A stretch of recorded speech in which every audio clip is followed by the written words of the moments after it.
Hello दोस्तों, तो ज़्यादा बात ना करते हुए हम एपिसोड की शुरुआत करते हैं। एपिसोड की शुरुआत में हम देखते हैं कि मिस्टर फैंगली भागते हुए अपनी माँ से मिलने आते हैं, जहाँ पे उनकी माँ बताती हैं कि मेरा सिर्फ सर में दर्द हो रहा है क्योंकि तुम्हारे पिता ने कहा है कि तुम कभी भी कंपनी में काम नहीं कर पाओगे। ये सब बातें सुनकर मिस्टर फैंगली बहुत खुश हो जाते हैं और अपनी माँ से मिलने के बाद एग्जीबिशन में जाने के लिए निकलते हैं। तभी उनको एक कॉल आता है और वो कॉल वाला बताता है कि आपके एग्जीबिशन में आग लग गई थी, जहाँ पे मिस चायजायोकी आपको बचाने के लिए आग में कूद गई थी, यानी अंदर चली गई थी आपको बचाने के लिए, और पता चला कि उनकी तबीयत बहुत ज़्यादा ख़राब हो गई है। मिस्टर फैंगली ये सारी बातें सुनने के बाद बहुत ज़्यादा परेशान हो जाते हैं और मिस चायजायोकी से मिलने के लिए जल्दी जल्दी निकल जाते हैं और जल्दी से मिस चायजायोकी के पास यानी मिस्टर फैंगलैंग के घर पे पहुंचते हैं।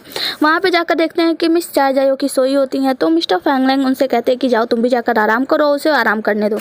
अगली सुबह हम देखते हैं कि मिस चायजायोकी जैसे ही उठती है वो बहुत ज़्यादा खुश होती हैं और मिस्टर फैंगलैंग को थैंक यू बोलते हैं खुद को बचाने के लिए कि आपने मुझे बचाया, उसके लिए शुक्रिया। मिस्टर फैंगलैंग उसे आराम करने के लिए कहकर वहाँ से अपने ऑफिस के लिए निकल जाते हैं और मिस चायजायोकी कुछ सोचने लगती है, कुछ बात करती है अपने मन में, जिससे हमें पता चलता है कि मिस चायजायोकी भी मिस्टर फैंगलैंग को बहुत ज़्यादा पसंद करती हैं। तभी मिस चायजायोकी को इस फायर के बारे में याद आता है, वो वहाँ से दौड़ती हुई निकल जाती हैं एग्जीबिशन वाली जगह पे। वहाँ पे जाके उस कमरे में चेक करने लगती हैं चारों तरफ, लेकिन उन्हें वहाँ पे कुछ भी नहीं मिलता और फिर वहाँ से जाने लगती हैं। तभी वहाँ पे हम देखते हैं कि मिस्टर फैंगलैंग के यहाँ पे जो उनके साइंटिस्ट काम कर रहे होते हैं वो भी वहीं पे आते हैं कुछ जाँच करने के लिए और कहते हैं कि इस कमरे में मेरा कुछ खो गया है और मुझे यहाँ का CCTV फोटोज़ देखना है। तो फिर वो जो गार्ड होता है वो कहता है कि मैं आपको ये नहीं दिखा सकता, वो सिर्फ यहाँ के ऑथराइज पर्सन ही देख सकते हैं और जो भी कोई आ रहा है उसे वो यही कह रहे हैं कि उसका कुछ खो गया है। तब उन्हें याद आता है और वो कहते हैं, उन्हें पता चलता है कि मिस चायजायोकी भी यहीं पे आई थी कुछ ढूंढने के लिए। तो ये क्या करते हैं, जब वहाँ के गार्ड चले जाते हैं तो जो हमारे मिस्टर साइंटिस्ट होते हैं वो धीरे से उसी कमरे में घुस जाते हैं और वहाँ पर जाकर सर्च करने लगते हैं। सर्च करने के बाद उन्हें वही नीले कलर की एक मोती टाइप का मिलता है जो कि मिस चायजायोकी का खून का बूंद होता है, जब वो यहाँ पे मिस्टर फैंगली को बचाने आई होती तभी गिर गया होता है। अगले सीन में हम मिस्टर फैंगलैंग और उनके सेक्रेटरी को देखते हैं, जहाँ पे मिस्टर फैंगलैंग अपने सेक्रेटरी से कहते हैं कि इस फायर के बारे में जब कोई भी तुम्हें कोई भी खबर दे तो तुम एक काम करना, इन्वेस्टिगेशन को वहीं पे रुक देना, गुप्त रूप से बस करना, मतलब पूरी दुनिया को पता नहीं लगना चाहिए। फिर हम देखते हैं वही साइंटिस्ट और मिस जू को, जो दोनों मिलते हैं तो हमें पता चलता है कि जो मिस जू है ना, इस साइंटिस्ट को ही लगाई है अपना मेमोरी बैंक को सेफ रखने के लिए। और फिर उस साइंटिस्ट से बात करते हैं, जहाँ वो साइंटिस्ट कहता है कि तुम ना जहाँ पे एग्जीबिशन तुमने कराया था वहाँ से CCTV फुटेज निकलवा लो, क्योंकि वो CCTV फुटेज ना सिर्फ उन्हीं लोग को देंगे जिन लोगों ने एग्जीबिशन कराया था, तो तुम आसानी से निकाल सकती हो और उससे हमें मिस चायजायोकी के बारे में बहुत सारी खबरें मिल जाएंगी। और फिर उन्हें एक फ़ोटो दिखाते हैं जिनमें चायजायोकी इस फायर को बड़े ध्यान से देख रही थी। फोटो देखकर मिस जू मान जाती हैं और फिर वहाँ से चली जाती हैं। फिर हम देखते हैं कि मिस्टर फैंगलैंग जो होते हैं वो मिस जायोकी के लिए खाना लेकर आए होते हैं, जहाँ पे मिस जायोकी कुछ अजीब तरीके से बातें करती हैं और बहुत ज़्यादा थकी महसूस करती हैं, जिससे मिस्टर फैंगलैंग को लगता है कि उनकी तबीयत बहुत ज़्यादा ख़राब है। तो वो अपने सेक्रेटरी से कॉल करके बता देते हैं कि मैं आज ऑफिस नहीं आऊँगा और मैं जायोकी का ख्याल रखूँगा। फिर हम देखते हैं कि जैसे ही वो अपनी कॉल कट करते हैं तो हम देखते हैं मिस जायोकी उनके पीछे ही खड़ी होती है और वो और खाने को मांगती हैं। वो कहती है कि जब मैं बहुत ज़्यादा टेंशन में होती हूँ ना, मुझे बहुत ज़्यादा भूख लगती है। फिर क्या पूछना था, मिस्टर फैंगलैंग जाते हैं उनके लिए खाना बनाने और उनके लिए एक हाफ़ फ्राई बनाते हैं, ऑमलेट बनाते हैं। तो मिस चायजायोकी अभी खा रही होती है और मिस्टर फैंगलैंग इधर तारीफ़ करते हैं कि मैंने पहली बार किसी के लिए खाना बनाया था। जैसे ही वो देखते हैं तो मिस चायजायोकी ऑमलेट पूरा खा गई होती है। फिर वो कहती है कि मुझे और खाना चाहिए। तो वो कहते हैं कि अच्छा बताओ कितना लगेगा, तो 1 2 3 4 5 तक कहती है। फिर मिस्टर फैंगलैंग उन्हें खाना बनाकर खिलाते हैं। अगले सीन में हम देखते हैं कि मिस चायजायोकी शाम के समय में नहा कर आई होती है, जहाँ वो फैंगलैंग की शर्ट पहनी होती हैं और नीचे कुछ नहीं पहनी होती है, जिससे फैंगलैंग अपने काम करने में डिस्ट्रैक्ट हो रहे होते हैं। तो वो कहते हैं कि तुमने ये क्या पहना है, काम करो तो मेरे कपड़े उतार दो। तो वहीं पे उनके सामने कपड़े उतारने लगते हैं। मिस्टर फैंगलैंग को बहुत ज़्यादा बुरा लगता है। वो कहते हैं कि तुम क्या चीज़ हो यार, तुम्हें समझ में नहीं आती। वो फिर वहाँ से उठकर दूसरे कमरे में चले जाते हैं कि मैं स्टडी रूम में जा रहा हूँ, वहाँ मत आना। वहाँ जाकर वो अपना काम कर रहे होते हैं, तभी उनको लग रहा होता है कि यहाँ पर ज़रूर कोई है आसपास। तब वो इधर उधर उठ के देखने लगते हैं तो उन्हें पता चलता है कि उनके पीछे ही मिस चायजायोकी आ जाती हैं और उन्हें अपने साथ में ड्रिंक करने के लिए कहती हैं। उनको अचानक ऐसे देखकर मिस्टर फैंगलैंग जो होते हैं उनकी तो हालत ही ख़राब हो गई होती है, मुँह देखने लायक होता है। फिर वो दोनों जाते हैं बाहर, बैठ के आराम से ड्रिंक करते हैं और मिस चायजायोकी अपनी बातों में खो जाती है। वो अपने यूनिवर्स के बारे में बताने लगती है। वो बताती है कि मेरी दुनिया में ना बहुत ज़्यादा मैं गरीब हूँ, मुझे कोई प्यार भी नहीं करता, कोई पसंद भी नहीं करता, इस दुनिया के लोग मेरे लिए कितने ज़्यादा इंपॉर्टेंस रखते हैं। वो सारी चीज़ें बताती है। मिस्टर फैंगलैंग को लगता है कि ये अपनी यादों में खो गई हैं, तो वो उन्हें डिस्टर्ब नहीं करते और उनकी बातें आराम से सुनते हैं और बातें करते करते दोनों लोग स्टार्स देखते हैं और फिर रात बीत जाती है। अगली सुबह हम देखते हैं कि मिस चायजायोकी ब्रेकफास्ट कर रही होती है, वहीं पर मिस्टर फैंगलैंग भी होते हैं और वो बताते हैं कि जब मुझे पता चल जाए ना ना कि इस फायर किसने चोरी किया है तो मैं उसे छोड़ूंगा नहीं, उसे पुलिस के हवाले कर दूंगा। मिस चाजाओकी को बहुत ज़्यादा डर लगता है। वो डर जाती हैं और मिस्टर फैंगलिंग से बहाने बनाने लगती हैं कि मेरी तबीयत ठीक नहीं है, ठीक है तुम जाओ मैं जा रही हूँ। और फिर वो अपने कमरे में चली जाती है। और कमरे में जाने के बाद वो कुबरी से सारी बातें बताती हैं, जहाँ पे कुबरी उन्हें बताता है कि तुम्हें एक काम करना चाहिए, तुम्हें अपनी पूरी सच्चाई मिस्टर फैंगलिंग को बता दो और उनसे माफ़ी मांग लो, वो तुम्हारी बातें समझ जाएंगे। ये बात मिस चाजाओकी को भी अच्छी लगती है। वो कहती हैं कि ठीक है मैं शाम को आने पर उसको सारी बातें बता दूंगी। अगले सीन में हम मिस्टर फैंगली और उनके दोनों फैमिली को देखते हैं, मतलब मदर फादर को, जहाँ पे उनकी मदर उनके पिता से सॉरी बोलती हैं, उनसे माफ़ी मांगती हैं और कहती हैं कि फैंगली को भी कंपनी में कोई जगह दे दो। तो उनके पिता जो हैं फैंगली को 2 चॉइस देते हैं, कहते हैं अगर तुम आर्ट वर्क करना चाहते हो तो वो कर सकते हो, अगर तुम कंपनी में काम करना चाहते हो तो वो कर सकते हो। तो मिस्टर फैंगली जो होते हैं वो कंपनी में काम करना ना चूज़ करके आर्ट वर्क करना चूज़ करते हैं। तो उनकी जो माँ होती है उन्हें ये पसंद नहीं होता। वो मिस्टर फैंगली को अपने साथ ले जाती है और कमरे में ले जाकर उन्हें समझाती है कि तुम्हें कंपनी में काम करना होगा और उन्हें बता देती हैं कि तुम्हारी वजह से मैंने ही तुम्हारे आर्ट वर्क में आग लगवाई थी, जिस पर मिस्टर फैंगली बहुत ज़्यादा गुस्सा हो जाते हैं क्योंकि उनकी वजह से मिस चाजाओकी के जान को भी खतरा हो गया था। वो उनके इमोशनल बातों का भी उनके ऊपर कोई भी असर नहीं होता और वो अपनी माँ का हाथ झटक कर गुस्से में वहाँ से चले जाते हैं। अगले सीन में हम मिस चाजाओकी को देखते हैं जो कि मिस्टर फैंगलिंग से अपनी सारी बातें बताने की प्रैक्टिस कर रही होती हैं कि मैं एक एलियन हूँ वगैरह वगैरह, मैं कैसे बताऊंगी।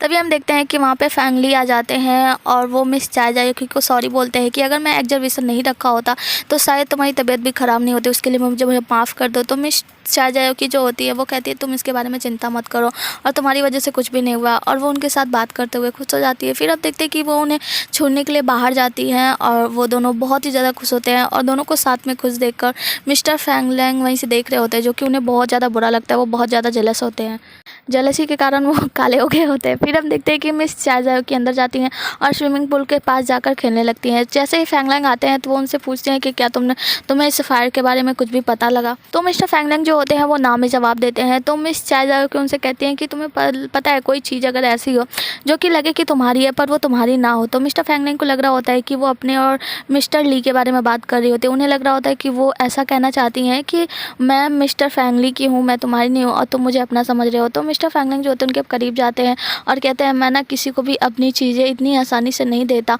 और फिर उन्हें किस कर लेते हैं। किस करने के बाद मिस चाजाओकी जो होती है वो शर्मा जाती है और वहाँ से अपने कमरे में चली जाती है। बार में हम देखते हैं कि मिस्टर फैंगलिंग अपने ऑफिस में होते हैं जहाँ पे उनसे मिलने के लिए मिस जू आती हैं और वो उस दिन का CCTV फुटेज दिखाती है जिसमें साफ देखा गया है कि जो इस फायर है वो मिस चाजाओकी के पास होता है। इस पर मिस्टर फैंगलिंग जो है बहुत ज़्यादा बुरा लगता है, उनको बहुत ज़्यादा गुस्सा आता है। तो वो मिस जू से कहते हैं कि इस वीडियो के क्लिप के बारे में आगे किसी को पता नहीं चलनी चाहिए, और मिस जू जो है वो तैयार हो जाती है, कहती है ठीक है किसी को पता नहीं चलेगा, और फिर वो वहाँ से चली जाती हैं। फिर हम देखते हैं कि मिस्टर फैंगलिंग भी वहाँ से चले जाते हैं। दूसरी तरफ हम देखते हैं कि मिस चाजाओकी जो होती हैं वो अपनी कुबरी से, प्यारी सी कुबरी से बात कर रही होती है। ये दोनों अपने फ्यूचर के बारे में और अभी के बारे में जो भी बात कर रहे होते हैं। तभी वहाँ पे गुस्से में मिस्टर फैंगलिंग आते हैं। वो उनसे पूछते हैं कि बताओ तुमने इस फायर क्यों चुराया। तो वो उन्हें लगता है कि ये ज़रूर चुरा कर किसी कंपनी को बेचने वाली है। तो वो बताती है कि वो मेरे लिए बहुत ही ज़्यादा ज़रूरी है और क्यों ज़रूरी है वो चीज़ मैं तुम्हें अभी नहीं बता सकती। तो मिस्टर फैंगलिंग को बहुत बुरा लगता है, बहुत ज़्यादा गुस्सा आता है और फिर वहाँ से चले जाता है और अपने सेक्रेटरी से कहते हैं कि तुम ना एक काम करो, इस फायर के बारे में अभी जो भी हो रहा था, जो भी इन्वेस्टिगेशन हो रहा था वो सब कुछ बंद करवा दो, अब इसके बारे में कोई कभी बात नहीं करेगा। इसमें हम वही बेकार से साइंटिस्ट को देखते हैं जो कि मिस जू से मिलने आए होते हैं, जहाँ पे हमें पता चलता है कि मिस जू और उस साइंटिस्ट के बीच एक बात हुई थी कि जब मिस जू की शादी मिस्टर फैंगलिंग से हो जाएगी तो उनका पूरा रिसर्च डिपार्टमेंट उस साइंटिस्ट की हो जाएगी, और साइंटिस्ट भी इसी बात पे इन दोनों से तैयार हुआ था। जहाँ पे साइंटिस्ट बताता है कि वो जो इस फायर था ना उसके बारे में मिस चाजाओकी बहुत अच्छे से जानती हैं, और मिस जू सोचती हैं कि मैं उसे पागल समझ रही थी, वो तो बहुत ही ज़्यादा समझदार, बहुत ही ज़्यादा पहुँची हुई है। अगले सीन में हम मिस चाजाओकी को देखते हैं जो कि बहुत ही ज़्यादा गिल्टी फील कर रही होती है कि उन्होंने फैंगलिंग से झूठ बोला, जहाँ पे वो अपनी कुबरी से बताती हैं कि मैं क्या करूँ, मुझे जल्दी यहाँ से जाना है, मैं बहुत ही ज़्यादा गिल्टी फील कर रही हूँ। तो उनकी जो कुबरी होती है वो उन्हें बताती है कि अगर तुम मर जाओगी ना तो हम लोग वापस चले जाएंगे, तो एक काम करो तुम मरने की कोशिश करो, जब हम मरेंगे तो सिग्नल हमारे प्लानट तक पहुँच जाएगा, और हमारा प्लानट इतना एडवांस है कि वो लोग तुम्हें कुछ ना कुछ करके ज़िंदा हो जाएंगे। फिर मिस चाजाओकी मरने की बहुत तरीके से ट्राई करती हैं, जैसे फांसी पर लटक जाती हैं, पर लटकने के बाद वो उन्हें कुछ नहीं होता। फिर क्या करती हैं, जाके बिजली से मरने का ट्राई करती हैं और बिजली के करंट का क्या बिगड़ता है कि पूरी शहर की लाइट ही चली जाती है। फिर वो क्या करती है, बहुत सारे दवाइयाँ खा लेती हैं, उनसे भी उनका कुछ नहीं होता। तो वो डिसाइड करती है कि वो बिना खाना खाए मरेंगी, यानी भूखे पेट मरेंगी, भूख हड़ताल करेंगी। इसके बाद वो कई दिनों तक खाना नहीं खाती, अपना पूरा खाना फेंक देती हैं और खुद को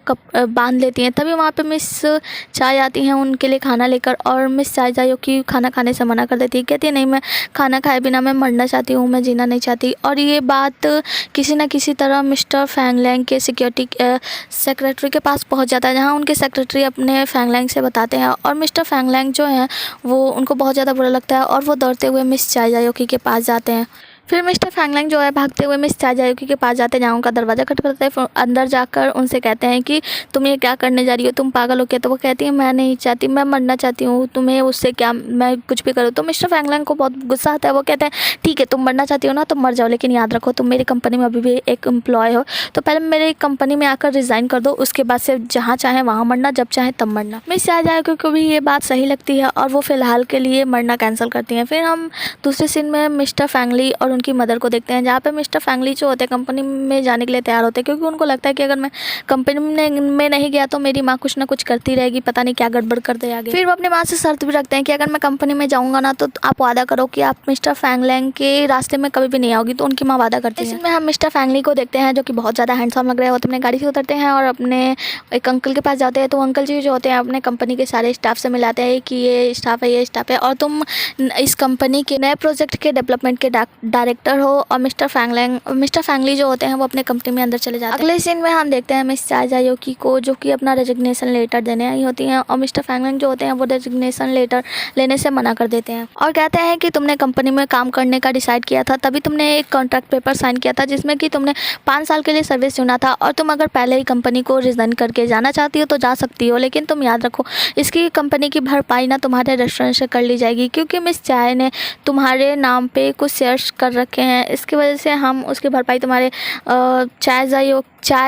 मिस चाय के रेस्टोरेंट से कर लेंगे, और फिर तुम्हारी मिस चाय फंस जाएंगी।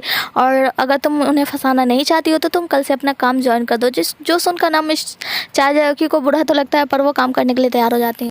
फिर वो जैसे ही कंपनी के बाहर जाती हैं वो देखती हैं कि वहीं पर मिस्टर फैंग ली होते हैं, जो कि बताते हैं कि मैं इस कंपनी का बॉस हूँ। फिर हम देखते हैं कि मिस चाय जायोकी जो होती हैं वो मिस्टर फैंग ली से कहती हैं कि मैं रिज़ाइन देना चाहता हूँ, पर मिस्टर फैंग लैंग ना देने नहीं दे रहे हैं। तो मिस्टर फैंग ली कहते हैं कि मिस्टर फैंग लैंग जो हैं वो बहुत ही ज़्यादा जिद्दी है, वो जो चाहते हैं ना वो कर लेते हैं, तो तुम चिंता मत करो, अगर तुम्हें कोई ज़्यादा परेशानी होगी तो मैं तुम्हें अपने प्रोजेक्ट में ट्रांसफ़र करवा लूँगा। मिस चाय जायोकी हाँ कर देती हैं। अगले दिन हम देखते हैं कि मिस चाय जायोकी ऑफिस में आती हैं, पर ऑफिस के बाहर ही खड़ी होकर सोचने लगती हैं कि मैं ऑफिस में अंदर जाऊँ या ना जाऊँ। पहले अंदर जाती हैं, फिर बाहर आती हैं, बाहर जाती हैं, अंदर आती हैं। फिर हम देखते हैं कि वहीं पर मिस्टर फैंग लैंग आते हैं और मिस चाय जायोकी को ऐसा करते देखते हैं, तो उनका हाथ पकड़ के अंदर कंपनी की ओर खींच कर ले जाते हैं। मिस चाय जायोकी मना कर देती हैं और कहती है बहुत लोग हैं। तो मिस्टर फैंग लैंग उनका हाथ छोड़ देते हैं और कहते हैं मुझे फॉलो करो। अब मिस चाय जायोकी अपनी कंपनी में आती हैं और अपनी सीट पे बैठकर काम करने लगती है। तब उन्हें आइडिया आता है कि मैं क्या करूं, मैं कैसे ये काम छोड़ूं। तो फिर क्या करती हैं, उन्हें जैसे जब कोई फाइल मिलता है काम करने के लिए वो काम कर लेती हैं और मिस्टर फैंग लैंग के पास जाकर ऐसे जोर से पटक देती है। कहती है लो काम हो गया। तो मिस्टर फैंग लैंग उनसे उनकी एटीट्यूड का कारण पूछती हैं। तो मिस चाय जायोकी कहती है अगर तुम्हें ये एटीट्यूड पसंद नहीं आ रहा है तो तुम एक काम करो, मुझे काम से निकाल सकते हो। तो मिस्टर फैंग लैंग जो होते हैं वो समझ जाते हैं और वो हंसने लगते हैं, कहते हैं कि आई लाइक योर एटीट्यूड। और फिर वो उन्हें परेशान करने के लिए ऐसे ऐसे काम दिलाते हैं कि मिस चाय जायोकी भी परेशान होने लगती है। वो कहते हैं कि एक काम करो, ये जो पेन है ये सिक्योरिटी गार्ड को देकर आओ, और कहते हैं हाँ आते हुए ना मेरे लिए चाय लेके आना। मिस चाय जायोकी चाय लेके आती हैं और फिर वो बहुत ज़ोर से टेबल पे पटक देती हैं। तो मिस्टर फैंग लैंग कहते हैं अब एक काम करो, मेरे पैर पे ये जो चाय गिर गई है ना उसे साफ़ करो। मिस चाय जायोकी वो चाय भी साफ़ करती हैं। फिर हम देखते हैं मिस चाय जायोकी को बहुत ज़्यादा परेशान करने के बाद मिस्टर फैंग लैंग कहते हैं कि आज मुझे मेरे सेक्रेटरी से मिलने जाना है, तो किसी को शक ना हो इसलिए तुम्हें मेरे साथ चलना होगा। तो मिस चाय जायोकी मिस्टर फैंग लैंग को परेशान नहीं करना चाहती थी, मतलब नहीं चाहती थी कि अब आगे से वो फंसे, इसीलिए उनके साथ जाने को तैयार हो जाती हैं। फिर दोनों लोग कार में जाते हैं, दोनों एक दूसरे से बिल्कुल बात नहीं करते, और जब भी बात करते हैं लड़ाई जैसे ही बात करते हैं। तो उनके जो सेक्रेटरी होते हैं वो क्या करते हैं कि गाड़ी को खूब तेज़ करके ऐसा घुमा देते हैं जिससे कि मिस चाय जायोकी मिस्टर फैंग लैंग की गोद में आके गिर जाती हैं। तो उनके जो सेक्रेटरी होते हैं वो चाहते हैं कि इन दोनों के बीच फिर से पहले जैसा प्यार हो जाए, मतलब लड़ाई ना हो। फिर ये दोनों लोग वहीं अपने डॉक्टर के पास पहुंचते हैं, जहाँ पे उनके डॉक्टर को पता चलता है इनकी हरकतों से कि ये दोनों लड़ाई कर चुके हैं, मतलब दोनों में बहुत भीड़ लड़ाई चल रही है। तो फिर वो उन दोनों की काउंसलिंग करते हैं और कहते हैं मैं तुम दोनों से कुछ सवाल पूछूंगा। और फिर पूछते हैं कि पहली बार तुम दोनों कहाँ मिले थे। दोनों की जो बातें हैं मिलने रही होती हैं। फिर कहते हैं अच्छा ये बताओ पहली बार तुम दोनों ने किस कब किया था। तो मिस चाय तायोकी जो होती है वो स्विमिंग पूल वाले किसके बारे में लिखी होती है, जबकि मिस्टर फैंगलिंग अलग ही लिखे होता है स्टोर रूम वाले किसके बारे में। जो पढ़ के ना मिस चाय तायोकी जो बहुत ज़्यादा गुस्से में आ जाती है, वो कहती है तुमने मेरा फ़ायदा उठाने की कोशिश की और क्या क्या किया था तुमने उस दिन। तो मिस चाय तायोकी बहुत ही ज़्यादा गुस्से में आ जाती है, बहुत कुछ बोलती है और वहाँ से चली जाती है। फिर हम बाहर देखते हैं जैसे मिस चाय तायोकी जा रही होती हैं तो उन्हें लेने के लिए मिस्टर फैंगलिंग के सेक्रेटरी आए होते हैं और वो उन्हें बताते हैं कि मिस्टर फैंगलिंग जो है ना वो आपको बहुत ही ज़्यादा प्यार करते हैं। आपको पता है वो किसी भी गर्लफ्रेंड के बीमार होने पे कभी भी उन्होंने छुट्टी नहीं ली, पर आपके बीमार होने पे वो घर से काम करना स्टार्ट कर दिए थे। आपको इतना ज़्यादा पसंद करते कि जैसे उन्हें पता चला कि आप मरना चाहती हैं वो आपको बचाने के लिए आपके घर गए थे। मतलब वो आपके लिए बहुत कुछ कर सकते हैं, आपके लिए सब कुछ कर सकते हैं, आपको बहुत ज़्यादा प्यार करते हैं और आपके अलावा किसी से प्यार भी नहीं करते हैं। और अगर आप चाहें ना तो वो ठीक हो सकते हैं, वो बहुत ज़्यादा बीमार हैं। तो मिस चाय तायोकी जो है उन्हें ये सभी बातें समझ तो नहीं आ रही होती है, पर फिर भी क्योंकि वो मिस्टर फैंगलिंग से प्यार करती हैं वो फिर दोबारा से डॉक्टर से मिलने जाती हैं, जहाँ से कि अब मिस्टर फैंगलिंग जा चुके होते हैं। और मिस चाय तायोकी उनसे जाके पूछती हैं कि अच्छा बताओ मिस्टर फैंगलिंग को क्या बीमारी है। तो उनके डॉक्टर उनको कुछ नहीं बता रहे थे। फिर कहती हैं कि अच्छा बताओ अगर उनकी तबीयत ज़्यादा ख़राब हो गई तो क्या प्रॉब्लम हो सकती है। तो मिस जो उनके जो डॉक्टर होते हैं वो कहते हैं देखिए उनको अगर उनकी तबीयत ज़्यादा ख़राब हो गई ना तो वो बहुत ही ज़्यादा बड़ी मुसीबत में पड़ जाएंगे और वो बहुत ज़्यादा बीमार है। वो बताते हैं कि उनको ठीक करने का बस एक ही तरीका है, तो कि तुम उन्हें यकीन दिलाओ कि वो बहुत ज़्यादा अच्छे इंसान है, बहुत ज़्यादा ब्रेव इंसान है, उनके जैसे इंसान दुनिया में कोई नहीं है, वो प्यार करने के लायक है, उनका बहुत ज़्यादा टेक केयर करना है। तो मिस चाय तायोकी समझ जाती है, फिर वहाँ से चली जाती हैं। फिर अगले सीन में हम देखते हैं कि मिस चाय तायोकी मिस्टर फैंगलिंग के ऑफिस में जाती हैं, जहाँ पे उनकी बहुत ज़्यादा तारीफ़ करती हैं और मेडिटेशन के लिए उनके ऑफिस में एक अलग तरह की मोमबत्तियाँ जलाई होती है और उनसे पूछती है कि तुम्हें इसकी स्मेल कैसे लग रही है, तुम्हें पता है इसकी स्मेल ये स्मेल करने से ना तुम्हारा दिमाग बहुत ज़्यादा ठीक होगा। और मिस्टर फैंगलिंग जो होते हैं उनको लग रहा होता है कि ये ऑफिस में काम छोड़ना चाहती है, इसीलिए इतना ज़्यादा तेल मालिश कर रही है, ये सब कर रही है। तो फिर वो उनको बैठाती हैं एक सीट पर और कहती हैं लाओ मैं तुम्हारे सर की मालिश कर देती हूँ। और वो हेड मसाज करने लगती हैं और वो हेड मसाज करते करते उनके चेस्ट पे हाथ फेरने लगती हैं और फिर वो खुद ही उनके बॉडी से अट्रैक्ट होने लगती हैं। फिर हम देखते हैं कि मिस्टर फैंगलिंग उनको रोकते हैं, अपने पास बैठाकर बोलते हैं कि मुझे पता है कि तुम अपनी रिज़ाइन लेटर जो है अप्रूव करवाना चाहती हो, इसीलिए तुम ये सब कर रही हो ना। तो मिस चाय तायोकी कहती हैं कि नहीं ऐसा कुछ नहीं, वो उन्हें समझाने की कोशिश करती हैं पर मिस्टर फैंगलिंग समझते नहीं है। फिर अगली सुबह हम देखते हैं मिस्टर फैंगलिंग जैसे ही अपने ऑफिस के लिए निकलते हैं, मिस चाय तायोकी वहाँ पे पहुँच गई होती है और उनसे कहते हैं कि चलो हमें जॉगिंग करते हुए ऑफिस जाना है। मिस्टर फैंगलिंग भी मान जाते हैं, कहते हैं ठीक है चलो, और फिर अपने जॉगिंग वाले कपड़े पहन के आते हैं और फिर दोनों दौड़ते हुए ऑफिस की ओर जा रहे होते हैं। तो जैसे ही सड़क पे जाते हैं मिस्टर फैंगलिंग थोड़ा सा आगे निकल जाते हैं, मिस चाय तायोकी पीछे ही रह जाती हैं, वो सड़क पार नहीं कर पाती तो वहाँ पे अपने जादू इस्तेमाल करने की कोशिश करती हैं। तो मिस्टर फैंगलिंग आकर उनका हाथ पकड़ लेते हैं और उन्हें अपने साथ में सड़क पार करवाते हैं। उनसे कहते हैं कि मुझे पता है कि तुम सड़क पार करने से डरती हो। मिस चाय तायोकी को ये सारी बातें बहुत ही ज़्यादा अच्छी लगती हैं। फिर वो उनसे कहती हैं कि मुझे ना रिज़ाइन नहीं करना, मुझे पता है मुझे एक इंसान की मदद करनी है जो कि जिससे कि मैं बहुत ज़्यादा झूठ बोलती हूँ पर फिर भी वो मेरी हमेशा मदद करता है। तो मिस्टर फैंगलिंग जो होते हैं उनको कहते हैं कि इस फायर वाले मामले के लिए मैंने तुम्हें उसी दिन माफ़ कर दिया था क्योंकि मुझे पता है कि तुम्हें उसकी बहुत ज़्यादा ज़रूरत होगी, इसीलिए तुमने उसे चोरी की होगी। और फिर हम देखते हैं कि वहीं पे मिस जू जो होती हैं ये सारी चीज़ें दूसरी तरफ से सड़क से देख रही होती हैं। हम देखते हैं कि मिस जू को ना बिल्कुल भी अच्छा नहीं लगता कि वो दोनों साथ में हैं। तो वो क्या करती हैं, उनके साथ जो साइंटिस्ट होते हैं उनसे कहती हैं कि तुम एक काम करो, चोरी वाली बात ना सबके सामने ला दो। और फिर हम उस साइंटिस्ट को देखते हैं, कमीने साइंटिस्ट को, वो क्या करता है कि चोरी वाली बात को ना ऑफिशियल वेबसाइट पर डाल देता है, जहाँ पे कि हम देखते हैं कि ये सारी चोरी वाली बातें जो है ऑफिस में सभी एम्प्लॉयज़ के बीच में फैल गई होती है, बिल्कुल आग की तरह फैलती है। अच्छी बातें होती है ना भाई साहब जल्दी पता नहीं चलती है, पर बुरी बात हो ना तुरंत एकदम इस कान से उस कान में एकदम तेज़ी से फैलता है, बहुत तेज़ नेटवर्क काम करता है इन लोग का। अगले सीन में हम मिस्टर फैंगली को देखते हैं जो कि अपने ऑफिस रूम में बैठे हुए अपना गेम खेल रहे होते हैं। ऑफिस में भी आके कुछ काम नहीं करता है कमीना वो अपना गेम खेल रहे होते हैं और उन्हें अभी ये चोरी वाली बात जो वेबसाइट पे पड़ी हुई है पता नहीं चलती है। तो मिस चाय तायोकी उनके पास आती हैं और उनसे पूछती हैं कि अच्छा एक बात बताओ, तुम्हारे भाई को खुश करने के लिए मुझे क्या करना चाहिए। तो वो कहते हैं ना उसे किसी अच्छी जगह पे घुमाने ले जाओ, जहाँ जो जगह उसे पसंद है या तुम्हें पसंद हो किसी अच्छी जगह पे। और मिस चाय तायोकी वहाँ से चली जाती हैं। उनके जाने के बाद मिस्टर फैंगली जो होते हैं ना वो देखते हैं कि उनके वो कंप्यूटर पे देख लेते हैं ये चोरी वाली सारी बातें जो छपी होती हैं, उनको पता चल जाता है। और अगले सीन में हम देखते हैं मिस चाय जायोकी जो है उनको मिस्टर फैंगलिंग एक बार में जाने के लिए कहती हैं जहाँ पे कुछ मॉडल्स आने वाले हैं परफॉर्म करने के लिए। तो मिस्टर फैंगलिंग जो होते हैं वहाँ पे जाने से मना कर देते हैं और मिस चाय जायोकी अंदर चली जाती हैं। अंदर जाने के बाद मिस्टर फैंगलिंग भी अंदर जाते हैं और वहाँ पे एक वेटर को ले जाकर अपना बिजनेस कार्ड देते हैं और कहते हैं अपने मैनेजर को देना और बोलना कि यहाँ पे जो मॉडल्स आ रहे हैं परफॉर्म करने के लिए उनका परफॉर्मेंस बंद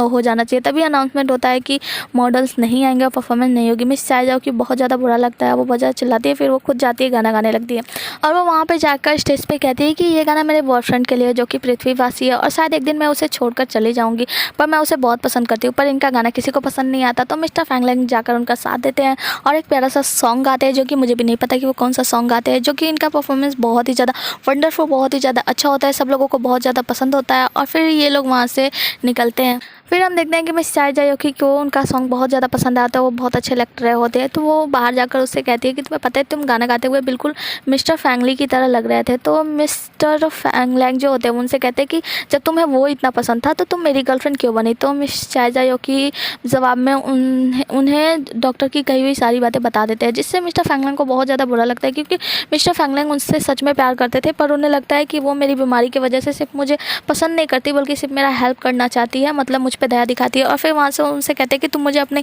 कभी भी शक्ल मत दिखाना और वहाँ से चले जाते हैं। अगले सीन में हम देखते हैं कि मिस चाय जायोकी अपने ऑफिस पहुँचती हैं। ऑफिस जाने के बाद हम देखते हैं कि इनसे कोई भी बात नहीं करता, ये कूद के इससे बात करने जाती है, उससे बात करने जाती है, पर उन्हें सभी लोग इग्नोर कर रहे होते हैं क्योंकि सभी लोगों के बीच वो चोरी वाली बातें फैल गई होती है।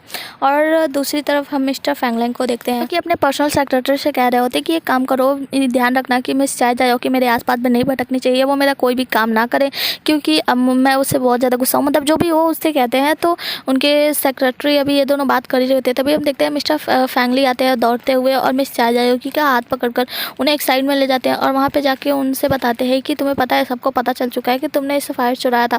मिस चाय जायोकी बहुत ही ज़्यादा डर जाती है, कहती है कि क्या ये बात सबको पता चल गई सच में। तो मिस्टर फैंगली को भी भरोसा हो जाता है कि इन्होंने ही इस फाइल चुराया था, तो वो उनसे कहते हैं कि तुम हौसला रखो, सब कुछ ठीक हो जाएगा। और फिर मिस चाय जायोकी वहाँ से अपने डेस्क पे चली जाती है, जहाँ की मिस्टर फैंगलिंग के पर्सनल सेक्रेटरी जो होते हैं उनसे बताते हैं कि तुम्हें पता है मिस्टर फैंगली ना शायद फैंगलिंग जो है तुमसे बहुत ज़्यादा नाराज़ है, वो बहुत ज़्यादा गुस्से में है, उन्होंने तुम्हें मना किया है कि तुम उनका कोई भी काम नहीं करोगे। मिस चाय जायोकी जो है मुंह बनाती है और कहती है कि हाँ मुझे भी उनसे कोई बात नहीं करनी है, मैं भी उनसे नाराज़ हूँ, और मुँह टेढ़ा करके अपने डेस्क पे चली जाती है, जहाँ उन्हें सुनाई देता है कि सारे एम्प्लॉयज़ उनके बारे में बात कर रहे होते हैं कि वो चोर है वगैरह वगैरह।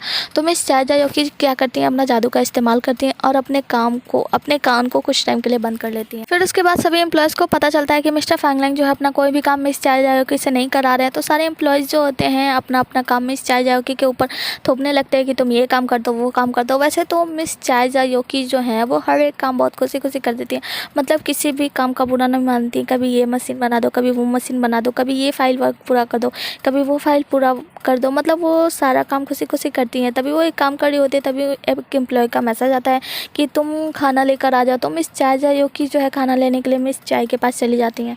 फिर हम देखते हैं कि मिस चाय जायोकी मिस चाय के पास पहुंचती हैं, जहाँ पे मिस चाय उन्हें देखकर बहुत ही ज़्यादा खुश होती हैं और खुश होते हुए मतलब हंसते हंसते एकदम खुशी में उनका सारा खाना पैक करती है। मिस चाय जायोकी जैसे ही खाना लेकर ऑफिस में पहुंचती हैं तो इन्हें पता चलता है कि ऑफिस में तो कोई है ही नहीं। फिर उन्हें कॉल आता है और पता चलता है कि ऑफिस में कोई भी नहीं है, सभी लोग किसी काम से बाहर चले गए हैं, तो तुम एक काम करो, सारा खाना खा लो।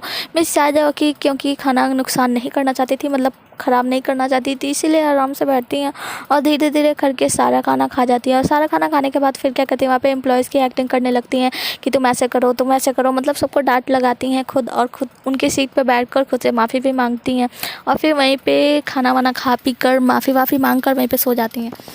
फिर हम देखते हैं मिस्टर फैंगलिंग जो कि अभी तक ऑफिस में अपना काम कर रहे होते हैं और काम ख़त्म करने के बाद जैसे ये अपना ऑफिस रूम से बाहर निकलते हैं, ये देखते हैं कि मिस चाय जायोकी वहाँ पे सोई है, तो उन्हें जगाते हैं और फिर उनसे कहते हैं कि तुमने क्योंकि ओवर टाइम काम किया है तो तुम एक काम करो, मैं तुम्हें घर तक अपनी गाड़ी से छोड़ देता हूँ। तो मिस चाय जायोकी जो है उन्हें मना कर देती हैं और फिर बाहर चली जाती है। बाहर जाने के बाद वो सोचती है कि ये फैंगलिंग इतना अजीब क्यों है, पहले तो मुझ पर गुस्सा करता है और अब मेरी मदद करने के लिए बोल रहा है, फिर अकेले ही पैदल निकलने लगती है। और फिर हम देखते देखते हैं कि मिस्टर फैंगलिंग इनके पीछे पीछे अपनी गाड़ी से जा रहे होते हैं कि ये सेफली घर पहुंच जाए। मिस चाय की रास्ते में जाते हुए बहुत सारी फ़नी हरकतें करती हैं जिन्हें देखकर मिस्टर फैंगलिंग बहुत ज़्यादा हंसने लगते हैं। फिर हम देखते हैं कि मिस चाय की जो है जेब्रा क्रॉसिंग पे पहुंचती हैं, जहाँ पे ये सड़क पार करने से पहले 10 बार सोचती हैं, फिर एक बार जाती है, फिर वापस आती है, फिर ये मिस्टर फैंगलिंग के बारे में सोचती हैं कि कैसे ये उस दिन जब मदद किए थे तो क्या क्या बोले थे। फिर दोबारा से सड़क पार करने लगती हैं और डर के मारे सड़क के बीचों बीच में ही बैठ जाती हैं। फिर मिस्टर फैंगलिंग जो है मदद करने के लिए आते हैं और क्या करते हैं, अपनी गाड़ी की लाइट्स ऑन करते हैं, जिसे देखकर मिस चाय की आराम से सड़क पार कर लेती हैं। अगली सुबह हम देखते हैं मिस चाय की जैसे ही उठती हैं उनकी मुलाकात जू से होती है और मिस जू उनसे मिलती हैं और कहती हैं कि तुम्हारे फायर चोरी करने की वजह से तुम्हें पता है फैंगलिंग को कितनी ज़्यादा परेशानी झेलनी पड़ रही है। उसने सारे चोरी का इल्ज़ाम अपने ऊपर ले लिया और उसको बहुत ही ज़्यादा परेशानी है, और अगर तुम उसे खुद देखना चाहते हो, तुम उसे अच्छे से देखना चाहते हो तो तुम एक काम करो, कंपनी छोड़कर चली जाओ। और इतना कह के वो वहाँ से चली जाती हैं। उसके जाने के बाद मिस चाय आती हैं और मिस चाय से उनका हालत पूछती है कि क्या हुआ, तुम ठीक तो हो ना। वो क्या बोल के गई, तो मिस चाय की कुछ नहीं बताती और अपने ऑफिस में निकल जाती हैं। ऑफिस में जाने के बाद हम देखते हैं कि एक जो एम्प्लॉय होती है मिस जायोकी को बिल्कुल पसंद नहीं करती और वो उनको बहुत ही ज़्यादा डांटने लगती, कहती कि तुमने पहले इस फाइल चुराया और अब मेरी फाइल चुरा ली है। इस पर मिस जायोकी कहती है कि तुम्हें ना ऐसे बात नहीं करना चाहिए, तुम ऐसे बात नहीं करना चाहिए, तुम एक काम करो, तुम ना मुझसे माफ़ी मांगो। तो वो लड़की कहती है मैं तुमसे माफ़ी मांगू, तुम्हारा क्रिमिनल रिकॉर्ड है और ये सभी जानते हैं। इस पर जो ऑफिस के जितने भी एम्प्लॉयज़ होते हैं उसको बहुत ज़्यादा थुतकारने लगते हैं, मतलब बहुत कुछ बोलने लगते हैं। दूसरी तरफ हम देखते हैं कि मिस्टर फैंगलिंग के जो सेक्रेटरी होते हैं वो मिस्टर फैंगलिंग से बताते हैं कि इस फाइल की चोरी वाली बात सबको पता चल गई है और तुम्हें पता है ये बात किसी ने वेबसाइट पे डाल दिया है। तो मिस्टर फैंगलिंग जो होते हैं कि वेबसाइट कहते हैं कि वेबसाइट से वो फ़ोटोज़ डिलीट कर दो, सबको रूमर्स का नाम दे दो। फिर हम देखते हैं कि मिस चाय की अंदर ये सारी बातें सहन कर रही होती है, जहाँ पे जो एम्प्लॉयज़ होते हैं उनको बहुत कुछ बोल रहे होते हैं, कहते हैं कि तुम ये हो वो हो, तुम एक काम करो, तुम ऑफिस से जॉब ही छोड़ दो। तभी हम देखते हैं कि मिस्टर फैंगलिंग वहाँ पे आते हैं मिस चाय को सेव करने के लिए और वो उस एम्प्लॉय से कहते हैं कि तुम्हारा ना पहली गलती है, इसीलिए मैं तुम्हें माफ़ कर रहा हूँ, वरना इसके लिए ना मैं तुम्हें ऑफिस से निकाल देता, मैं तुम्हें काम से निकाल देता। तुम एक काम करो, मिस चाय से माफ़ी मांगो। और तुम कौन होती हो बोलने वाली, वो जो इस फायर है वो मुझसे खोया और ये जो तुमने अभी देखा ना वो सब कुछ एक र्यूमर है। और उनको सेव करते हैं, मतलब मिस चाय को बचाते हैं। तो वो जो एम्प्लॉय होती है वो मिस चाय से माफ़ी मांगती है। फिर हम देखते हैं मिस्टर फैंगलिंग अपने ऑफिस में अपने कमरे में जाते हैं, जहाँ पे मिस चाय को बुलाते हैं, जहाँ पर कि हम देखते हैं कि मिस्टर फैंगलिंग जो होते हैं वो मिस चाय पर बहुत ज़्यादा गुस्सा होते हैं। वो कहता है कि तुमने मुझे बताया क्यों नहीं जब ये सब तुम्हारे साथ हो रहा था। तो मिस चाय बोलते हैं कि तुमने हमारा रिलेशनशिप ना उसी दिन ख़त्म कर दिया था और उसके बाद से मैं तुम्हें परेशान भी नहीं करना चाहती थी, मैं नहीं चाहती थी कि मेरी वजह से कि तुम और ज़्यादा परेशान हो। तो मिस्टर फैंगलिंग पहले तो मानते हैं, फिर बहुत ज़्यादा गुस्सा करते हैं। उनसे कहते हैं कि जब तुम्हें कोई भी दिक्कत होती है ना तो फैमिली के पास चली जाती है, तुम मुझसे क्यों नहीं शेयर करती, मुझसे क्यों नहीं बताती तुम्हारी परेशानी है। तो मिस चाय जो होती है वो कहती है हाँ, मिस्टर फैंगलिंग के पास जाने के बाद ना मेरी सारी परेशानी ख़त्म हो जाती है और मैं तुमसे क्या बताऊँ। तो मिस्टर फैंगलिंग जो होते हैं ना वो बहुत ज़्यादा जेलस होते हैं और जेलस के कारण मिस चाय को डांट कर वहाँ से जाने को कहते हैं। अगले सीन में हम देखते हैं मिस्टर फैंगलिंग के डैडी को, जहाँ पे उनके डैडी को उनकी सौतेली माँ तैयार कर रही होती है। तभी वहाँ पे उनके सौतेले मामा जी आते हैं और सौतेले मामा जी आकर उनके पिता से बता देते हैं कि इस फायर चोरी हो गई थी और वो जो इस फायर चोरी हुआ था वो मिस्टर फैंगलिंग की गर्लफ्रेंड यानी मिस चाय ने चुराया था और ये सारा इल्ज़ाम ना मिस्टर फैंगलिंग ने अपने ऊपर ले लिया। ये बात उनको बिल्कुल पसंद नहीं आती और वो मिस्टर फैंगलिंग को मिलने के लिए बुलाते हैं। हम देखते हैं कि उनके जो डैडी फैंगलिंग के जो डैडी होते हैं वो फैंगलिंग को बहुत ज़्यादा डांट लगाते हैं, उनको बताते हैं कि ये जो चोरी हो गया था उसको तुमने अपने सर पे ले लिया, मतलब बहुत कुछ डांटते हैं। तो मिस्टर फैंगलिंग जो होते हैं उनको समझाने की कोशिश करते हैं कि ये सब जो कुछ भी है ना बस एक र्यूमर है, वो जो फायर खोया था वो मेरी वजह से खोया था, ऐसा कुछ नहीं हुआ था।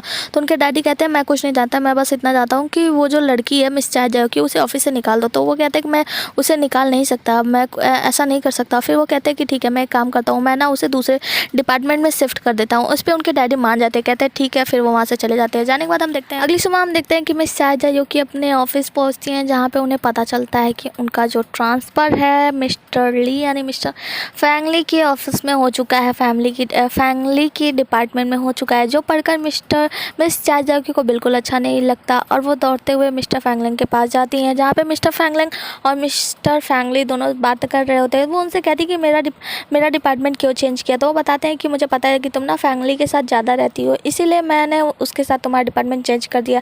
तो ये सब सुनकर मिस चाय की जो है मना करती हैं, तो मिस्टर फैंगली जो है वो भी उनका साथ देते हैं। फिर हम देखते हैं कि मिस्टर फैंगलिंग जो होते हैं ना, उनकी बात बिल्कुल नहीं मानते, वो उन्हें ट्रांसफ़र करने के लिए एकदम रेडी रहते हैं। तो मिस चाय जायो की गुस्सा होती हैं और फिर मिस्टर फैंगली के साथ चली जाती हैं, जहाँ पे मिस्टर फैंगली उनको ले जाते हैं अपने साथ और कहते हैं कि तुम मेरे साथ चलो, मैं तुम्हें बहुत अच्छा काम दूंगा। इस पर मिस चाय जायो की तैयार हो जाती है और मिस्टर फैंगली अपने ऑफिस में ले जाते हैं, जहाँ पे उनको काम देते हैं, बहुत सारी फाइल्स देते हैं और कहते हैं तुम ना एक काम करो, इन सारी फाइल्स पे मेरी सिग्नेचर कर दो, क्योंकि जब भी मैं इसे पढ़ता हूँ ना मुझे नींद आने लगती है। और फिर हम देखते हैं कि मिस चाय जायोकी के जाते ही मिस्टर फैंगली जो है बैठ के अपने मोबाइल में गेम्स खेलने लगते हैं। फिर हम मिस्टर फैंगलिंग को देखते हैं, जो कि मिस जू से मिलने आए होते हैं और उनसे कहते हैं कि तो आप मुझसे किसी काम के लिए मिलना चाहती थी। तो मिस जू पहले तो उनको कॉफ़ी ऑफ़र करती है, फिर कहती है कि अच्छा, मैंने सुना कि तुम्हारे ऑफिस में बहुत सारे ट्रबल्स चल रहे हैं, उसकी वजह से तुम्हारा बहुत ज़्यादा हेडेक हो रहा होगा ना, तुम्हारे सर में बहुत दर्द हो रहा होगा, बहुत परेशानी होगी। मिस्टर फैंगलिंग कहते हैं मैं आपको एक बात बता दूँ, अगर आप मुझसे यहाँ पर बात करने के लिए मुझे बुलाई हैं तो मेरे पास बिल्कुल भी टाइम नहीं है। तो मिस जू जो होती है वो कहती है कि क्या अब हम इतने पराए हो गए, हम दोस्त हैं, हम बचपन से साथ रहे हैं, बचपन में हम दोनों साथ पढ़े हुए हैं एक साथ। तो मिस्टर फैंगलिंग कहते हैं वो सब बात अलग है, पर मेरे पास आपके लिए टाइम नहीं है, और फिर वहाँ कुछ बातें होती है, वहाँ से चले जाते हैं। अगले सीन में हम देखते हैं कि मिस चाय जायोकी जो होती हैं वो फैंगली की सिग्नेचर की कॉपी कर रही होती है, बल्कि फैंगली की जगह पे वो मिस्टर फैंगलिंग का नाम लिख रही होती है। फिर उनको याद आता है और वो अपना सिग्नेचर चेंज करके फैंगली लिखने लगती हैं। फिर हम देखते हैं कि वहाँ पे मिस्टर फैंगली आते हैं और वो क्या करते हैं, जितने भी सारे फाइल्स रखे होते हैं उसमें से बस एक फ़ाइल निकालते हैं, उसको पढ़ते भी नहीं है और कहते हैं कि इस पर साइन करो, इसे अप्रूव कर दो। फिर हम देखते हैं कि मिस्टर फैंगली मिस चाय जायोकी को लेकर एक मीटिंग में चले जाते हैं। वहाँ मीटिंग में सब लोग बात करते हैं, जहाँ पे एक अंकल जो होते हैं वो बताते हैं कि ये तो वही प्रोजेक्ट है जो कि परफ्यूम वाला प्रोजेक्ट है, जो कि हम लोगों ने रिजेक्ट कर दिया था, इसे दोबारा से अप्रूव कैसे किया जा सकता है। तो मिस्टर फैंगली जो है तब उन्हें अपनी गलती का एहसास होता है कि मैंने तो बिना बूझे समझे ही अप्रूव करवा दिया। फिर वो सॉरी बोलते हैं, कहते हैं मुझे थोड़ा सा टाइम चाहिए। तो मिस चाय जायोकी जो होती है वो सारा इल्ज़ाम अपने ऊपर ले लेती है, कहती है ये सब मेरी गलती है, मैंने बहुत सारे फाइल के बीच में फ़ाइल रख दिया था जिससे पता नहीं चला। तो मिस्टर फैंगलिंग कहते हैं कि मुझे ये सब नहीं पता, इसके बारे में पूरा रिसर्च करके लाओ, मतलब जो भी परफ्यूम का प्रोजेक्ट है इसको अब तुम काम करवाओगे। तो मिस्टर फैंगली जो होते हैं वो बहुत ज़्यादा ओवर कॉन्फिडेंस हो जाते हैं और अपने ओवर कॉन्फिडेंस में वहाँ पे सबके सामने बोल देते हैं कि मैं ना ये जो प्रोजेक्ट है इसको मैं अप्रूव करके दिखाऊंगा। और सभी लोग के जाने के बाद मिस्टर फैंगली की हालत बिल्कुल ख़राब हो जाती है, कहते हैं मैं कैसे करूँगा ये सब, और वहीं पे सोने का नाटक करने लगते हैं। तो मिस चाय जायोकी जो है उनको मोटिवेट करती है कि तुम चिंता मत करो, जो भी कुछ होगा अच्छा होगा और हो जाएगा। तो मिस्टर फैंगली जो होते हैं उनको अच्छे फिर से याद आता है कि पेंटिंग करते वक्त वो एक पहाड़ पर गए थे, जहाँ पर वो एक अंकल से मिले थे जो कि परफ्यूम्स के बारे में बहुत ज़्यादा जानकारी अच्छे से रखते हैं। तो और मिस चाय जायोकी को लेकर वहाँ पे जाने लगते हैं, मतलब उन्हें एक हफ्ते में सबमिट करना होता है परफ्यूम का पूरा काम। फिर ये सारी बातें मिस्टर फैंगलिंग को पता चलती है, जो कि तुरंत ही अपने सेक्रेटरी को वहीं पे उतार कर और ख़ुद उन दोनों के लिए वहाँ पे चले जाती, क्योंकि उन्हें पता चलता है कि वहाँ पे टाइफान आने वाला है। तभी उनके जो सेक्रेटरी होते हैं इन्हें कॉल करके मना करते हैं कि आप वहाँ मत जाओ, क्योंकि आप वहाँ पर जाओगे तो आपकी मेमोरी भी जा सकती है, आपको बहुत प्रॉब्लम हो सकती है। पर मिस्टर फैंगलिंग जो है मानते नहीं हैं, वो मिस जायोकी के लिए वहाँ से निकल जाते हैं। अगले सीन में हम देखते हैं कि मिस चाय जायोकी और मिस्टर फैंगली वहाँ पे आइलैंड पे पहुँच जाते हैं, पर वहाँ पे उन्हें वो मास्टर कहीं नहीं दिख रहे होते हैं। तो मिस्टर फैंगली जो है उन्हें कहते हैं कि तुम जाओ पेड़ के नीचे आराम करो और मैं अभी उन्हें ढूंढ के आता हूँ। वो वहाँ से चले जाते हैं और मिस चाय जायोकी को बहुत ज़्यादा सर्दी लग रही होती है, बहुत ज़्यादा ठंडी लग रही होती है, तो वो पेड़ के नीचे चली जाती हैं और वहीं पर बैठ के उनका इंतज़ार करने लगती हैं। तभी हम देखते हैं कि वहाँ पर फैंगलिंग आ जाते हैं और वो उनको सर्दी में देख कर परेशान देख कर बहुत ज़्यादा मतलब सैड होते हैं, और वो अपना कोट निकाल के उन्हें पहना देते हैं और कहते हैं कि तुम अपना ध्यान क्यों नहीं रखती, तुम्हें पता है मैं तुम्हें बहुत पसंद करता हूँ, तुम मुझे बहुत पसंद हो। तभी मिस चाय जायोकी जो है उनके हार्ट पे देखते हैं कुछ चमक रहा होता है, मतलब जो एनंसिएटर होता है वो मिस्टर फैंगलिंग की हार्ट में होता है, और ये देखकर मिस चाय जायोकी बहुत ही ज़्यादा खुश होती हैं और खुशी से उनके गले लग जाती हैं। फिर हम देखते हैं कि मिस्टर फैंगली वहाँ पर आ जाते हैं और उन दोनों लोग को लेकर अपने साथ मास्टर के यहाँ जाने लगते हैं, जहाँ पर हम देखते हैं कि मिस चाय जायोकी जो होती है वो मिस्टर फैंगलिंग से चिपक रही होती है। ऐसा देखकर मिस्टर फैंगली जो है उन्हें उनसे दूर करने की कोशिश करते हैं और फिर वो दोनों मास्टर के पास जाते हैं, जहाँ पे मास्टर उन तीनों को कहते हैं तुम लोग जाकर पहले आराम कर लो, क्योंकि रात बहुत ज़्यादा हो गई है। वो तीनों सोने चले जाते हैं, जहाँ पे हम देखते हैं कि मिस चाय जायोकी जो हैं वो मिस्टर फैंगलिंग के पास ही सोना चाहती हैं, पर बीच में ही मिस्टर फैंगली आ जाते हैं और वो उन दोनों के बीच में सोते हैं।